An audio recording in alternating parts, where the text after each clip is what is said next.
Welcome. I'm Tracy Smith, and this is Here Comes the Sun, a closer look at some of the people, places, and things we bring you every weekend on Sunday morning. Actor Zoe Saldaña may be best known for her work in sci-fi franchises Guardians of the Galaxy and Avatar. But she told our Seth Doane she once worried roles like those could hold her back in Hollywood. Saldaña says she was drawn to science fiction since she was a kid, but worried it might restrict her career. There was always that fear, like if I say yes, will I not be considered for other parts with other directors? And if you took these sci-fi roles, you were worried it would have being a negative... typecast. Yeah, and I was already being told of a limiting career, being a woman of color, being a woman. And it's still a wobbly genre, you know, within... What do you mean by that? If you do those superhero movies. Later in the show, Zoe Saldaña on how her Caribbean upbringing shaped her. What have the bumps been along the way? What have those challenges that you've experienced? I think my challenges have been growth. You know, I come from a culture that is just very open. English is not my first language. Even though I was born in the States and I grew up partially in the States, I still have a very Caribbean just aspect to my character that I don't think before I speak. I feel and I express my emotions. And sometimes, that can be misinterpreted, that can be misconstrued in media. Plus, Serena Altschul introduces us to another trailblazer whose background influences their craft, Native American artist Jaune Quick-to-See Smith. If you just let me crack the door and come through the door, I'll bring my community with me. And that's been my premise all the way along, and in the work that I'm doing right now. You can see that commitment to raising Indigenous voices throughout her art. My intention with making the map was, one, to talk about the stolen land, all the United States, and then I used clippings to show that Indian people do live there. That's all coming up right here on Here Comes the Sun. Actor Zoe Saldaña lives in some rarefied Hollywood air as the only actor to star in the top 3 highest-grossing movies of all time. But as she told Seth Doane on the set of her latest spy thriller, she's not one to rest on her laurels. She stretches our imagination, portraying characters from other worlds in Guardians of the Galaxy, and how do you expect Star Trek, them when we're surrounded by Klingons, Captain? Alert medical. and those multi-billion-dollar franchises, Avengers and Avatar. Zoe Saldaña has acted in so many sci-fi blockbusters that she's broken an earthly record, the only actor to star in the top 3 grossing movies of all time. It's interesting, maybe because of the types of parts that you've played and being green or blue. You are very hard on them. The name recognition for you isn't as high as some actors. Yeah, playing these characters has given me a life. I can take my kids to a coffee shop and I'll be recognized, of course, sometimes, and sometimes I won't. It's given you some anonymity. Yes. A New Yorker of Dominican and Puerto Rican descent, Saldaña says she was drawn to science fiction since she was a kid, but worried it might restrict her career. There was always that fear, like if I say yes, will I not be considered for other parts with other directors? If you took these sci-fi roles, you were worried it would have being a negative... typecast. Yeah, and I was already being told of a limiting career, being a woman of color, being a woman. And it's still a wobbly genre, within... What do you mean by that? If you do those superhero movies. But those superhero movies have been a boon. I blinked, and I was a part of the biggest franchises worldwide, and they've given me so much. But I still wanted to explore more. Which is what brought her to Morocco and the set of Special Ops Lioness. How much of this was a concerted effort to do something different? I think it was the primary reason. Now you have a purpose, and it is noble. In this spy thriller on Paramount Plus, a division of our parent company, Neutralize the target. Saldaña plays a CIA station chief. I just dropped a missile on it. It's one more item I get to check off my bucket list. What's that item? Taylor Sheridan. Sheridan is also the producer behind the hit series Yellowstone and its prequels. He was the attraction to this? Yes, and Nicole Kidman. There were a lot of items in this bucket list, and Morgan Freeman, and wanting to challenge myself, and I wanted to see if I had it in me. She plays the lead role, a mom with a demanding job. I think it's pretty healthy, these snacks. Do you want a banana? It's a familiar juggle for this 45-year-old who has 3 children, with Italian artist Marco Perego Saldaña. The day we met, they were on set, along with her in-laws. Can we have a cookie? You gotta ask your mom. And we'll just keep an eye on you. Oh my God. It was a similar scene when we met later in Paris, where she was filming. Saldaña was 9 when her father died. Her mother, Acelia Nazario, worked sometimes as a hotel housekeeper to raise Zoe and her 2 sisters. Pray for God to guide them and to make their dreams come true. And Zoe's dreams were very, very big, so I prayed harder for her. Saldaña runs a production company with her sisters, promoting underrepresented storylines. She acknowledges her own missteps when it comes to representation. After portraying music legend Nina Simone in the 2016 biopic Nina, she faced harsh criticism for wearing a prosthetic nose and makeup to darken her skin. I should have never accepted the part. I am Black. Nobody will ever tell me how to be Black. But as a person of Afro, Latino, and African heritage, I have to understand just how complex this conversation needs to be in order for me to propel accurate portrayals of women of color.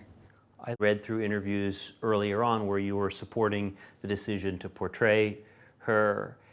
It seems that your thinking on this really evolved through the controversy. Yes, I was being attacked so aggressively, and my instinct was to protect myself. It's very frightening when you're bullied to the extent that I was. Also, I grew up listening to her, and I felt that she did sing to me. Because if I don't fit in that world, what other world was I going to fit in? Definitely not the white world. So it was very isolating and very painful and scary. And but then growth comes from that. Why do you think it touches you so much all these years later? Because I love Nina Simone still. And I would love to be able to listen to her music. You stopped listening, why? Because I felt I had hurt her. Saldaña told us she's sensitive to making sure there are opportunities for all, having experienced her own casting rejections. It was always in a very mild form of like, oh, the director really liked you, but he wants to go traditional. What do you think that meant? It just meant that I wasn't American looking, I wasn't white. But obviously they don't say it like that. They would say, oh, but the director wishes to just keep it traditional. It led her to that genre which captured her attention from the beginning. Well, what are the genres, where I can go around that? Action, science fiction. They call this a gimbal. For now, she's focusing on more terrestrial roles, on camera and off. And it doesn't shake. The family is... My husband is usually here. Big part of also, when things. he's not working, he's here. And when I'm not working, I'm there in his studio. We tend to take great pride in living our lives as true artists. Cool. I'll go let you make your art. Thank you. Bye. Cool. You're great. Up next, an exclusive excerpt from our chat with Zoe Saldaña. You can only see right here on CBS News Streaming. Stay with us. Of where I come from, learning from my experiences as well. As promised, here's more from Seth Doane and Zoe Saldaña. Your dad died when you were very little. Do you see ripple effects through your life because of that? Every day. When you experience loss early in your life, it marks you as a person, it defines you as a person. And for the good and sometimes for the not so good. There's not a single day that goes by that I don't think about my dad. And I think about what could have been, what should have been, what would have been if I had him in my life. Do you think you're a different person today because he died when you were so young? I think it really defined a lot of my character, for sure. And my mom and my sisters, my grandma. How so? How did it change things? It breaks your heart. You know, your heart breaks really early before you're even able to understand what that's supposed to mean, and you feel a void, you know, that you sometimes try to fill in with good things, and you sometimes try to fill in with bad things. But I am happy that the 9 years that I had a father, that I was loved by that dad. You know, and I feel that his loss also, follow me and let me know if this makes sense. When it comes to acting, I gravitate towards my art through all of my senses. It's what I can feel, what I can touch, what I think I can see, what I can smell, what I can hear, and those were the things that remained. So talk about a ripple effect. Still to this day, I remember his laugh. He was a great dancer. You know, he just knew how to play instruments. He had a knack for grabbing a guitar and spending 36 hours just with this guitar on his lap, and then he would end up like playing music, and you're like, that's amazing. You know, there were so many things that I still to this day actively practice in never forgetting. Because it's important now that I have these 3 little boys, and they look like my dad. You know, and I always want to remind them of where they come from and who he was. And in a way, I think I immortalize him by always remembering him. What have the bumps been along the way? What have those challenges that you've experienced? I think my challenges have been growth. You know, I come from a culture that is just very open. English is not my first language. Even though I was born in the States and I grew up partially in the States, I still have a very Caribbean just aspect to my character that I don't think before I speak. I feel and I express my emotions. And sometimes, you know, that can be misinterpreted, that can be misconstrued in media, and all of a sudden, it's a representation of myself that I didn't really feel that I was a part of. And that has been, you know, it's bumpy. It's bumpy learning to sort of live in a soundbite kind of way because I've chosen this path of being a public figure. No actor has starred in more films that have grossed more than $2 billion. Yeah. So I broke a record, you know, and it may not be an award record, but I broke a record. And knowing my journey, knowing where I started, where I am today, and where I'm aiming to always go, it's been a very extraordinary, you know, journey. And me being here, I represent so much to so many people. What do you mean by that? That representation matters. Being a woman of color. Being a daughter of immigrants. Knowing the history of where I come from. Learning from my experiences as well.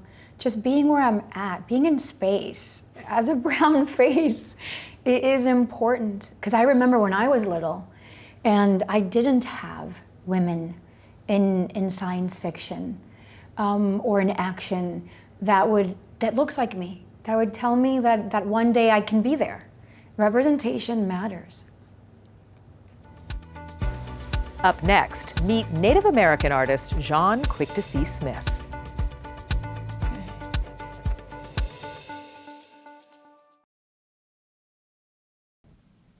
Welcome back. Now in her 80s, Native American artist Jaune Quick-to-See Smith is finally getting her due. A retrospective of her work at New York's Whitney Museum is the first show of its kind for a Native American artist. Here's Serena Altschul. Oh, that's great. Artist Jaune Quick-to-See Smith certainly has her own way of seeing and painting America. How would you describe your work to someone who hasn't seen it before? I think that every single piece of work tells a story about Native American history or about my tribe. I really concentrate on the images, the large icons, like a map. Everybody can relate to that. And there are words there. It will give them some clues. Say, land of the giants. Right. Like, that's what we are. Right. America is all powerful. Those clues are now on display at the Whitney Museum of American Art in New York, home to a retrospective of Smith's works. In here are hypodermic needles, plastic water bottles. The show will eventually travel to Fort Worth and Seattle. Every single one of these things have a connection together. It's a milestone moment for the artist, but also for the Whitney. This is its first retrospective for a Native American artist. Why now? I think what's happened is George Floyd, Black Lives Matter, and Standing Rock brought issues to the fore about the lack of representation in our institutions in this country. Every part of our society needs representation by all its citizens. Born on the Flathead Reservation in Montana, a citizen of the Confederated Salish and Kootenai tribes, Jaune Quick-to-See Smith received the name Quick-to-See as a child. People think that, oh, that's a great name for an artist. Right. But any of us that carry these names, often they're old family names. It is really about insight into things. Her affinity for art would come later. When I met paint, it was like an epiphany. I didn't know the word artist or what it meant, but I went to a community college and I did take art. And at the end of the year, the teacher called me in and he said, you know, you can draw better than the men, but you can't be an artist, you're a woman. And you need to know your place in life. But Smith knew her place was in the art world. In the last 5 decades, she's had nearly 100 shows and high-profile acquisitions of her work by institutions like the National Gallery of Art in Washington, D.C. In 2020, hers was the first painting by a Native American to join the gallery's collection. I'm not thinking about it just as that they collected my piece and that's a grand moment. The grand moment would come when they create a collection of contemporary Native art, not just antiquities. You know what's remarkable about you, Jaune? You never say I. You always say we and us. I sometimes say, if you just let me crack the door and come through the door, I'll bring my community with me. And that's been my premise all the way along and in the work that I'm doing right now. You can see that commitment to raising Indigenous voices throughout her art. My intention with making the map was, one, to talk about the stolen land, all the United States, and then I used clippings to show that Indian people do live there. We're still here, right? We are here. As for Smith, she calls New Mexico home, living just outside Albuquerque. I want to see it go all the way down. There, she and her team, which includes her son, artist Neil Ambrose Smith, keep up with the growing demand for her work. I have to stain the horns. But when it comes to Jaune Quick-to-See Smith, it seems the work is never done. This is really nice. I can dream bigger and think bigger with some of the doors opening, but it's a new kind of freedom, I could say. Yeah. I can see your excitement. Yes. So. I'm Tracy Smith. Thanks for joining us. We'll see you here next time on Here Comes the Sun.